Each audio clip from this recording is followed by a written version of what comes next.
الرحمن الرحیم۔ عزیز طلباء و طالبات، السلام علیکم۔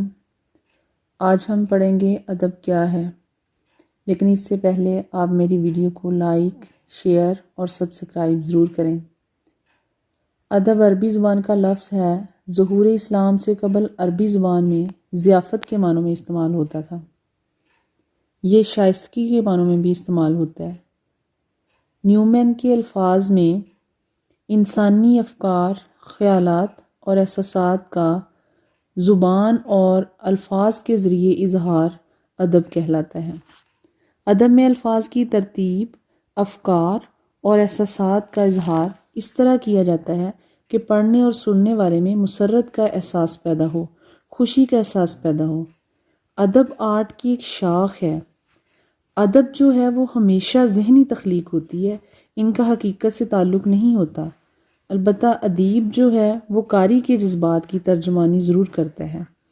ادیب ماحول اور حالات کی منظر کشی کرتا ہے۔ ادب زندگی کے اظہار کا نام بھی ہے۔ ادب چونکہ لفظوں کی ترتیب اور تنظیم سے وجود میں آتا ہے، ان لفظوں میں جذبہ و فکر بھی شامل ہوتا ہے، اس لیے ہم کہہ سکتے ہیں کہ لفظوں کے ذریعے جذبے، احساس یا فکر و خیال کے اظہار کو ادب کہتے ہیں۔ منہ سے نکلنے والی ہر بات یا قلم سے ادا ہونے والی ہر بات ادب نہیں کہلائے گی، جیسا کہ اخبار میں لکھی گئی ہر بات یا تاریخ کو ہم ادب نہیں کہہ سکتے، سائنسی علوم کو ہم ادب نہیں کہہ سکتے، ان کو علم یا معلومات کہہ سکتے ہیں۔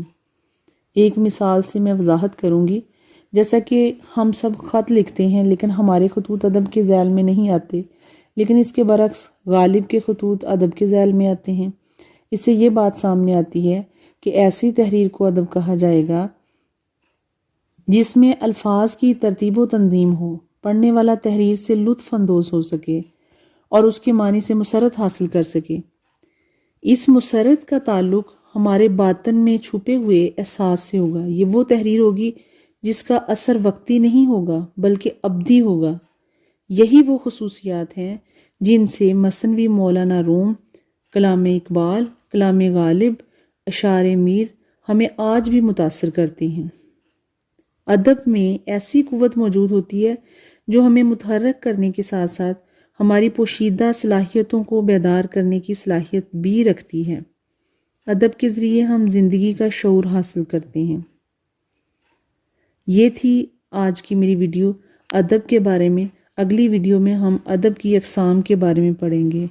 اللہ حافظ۔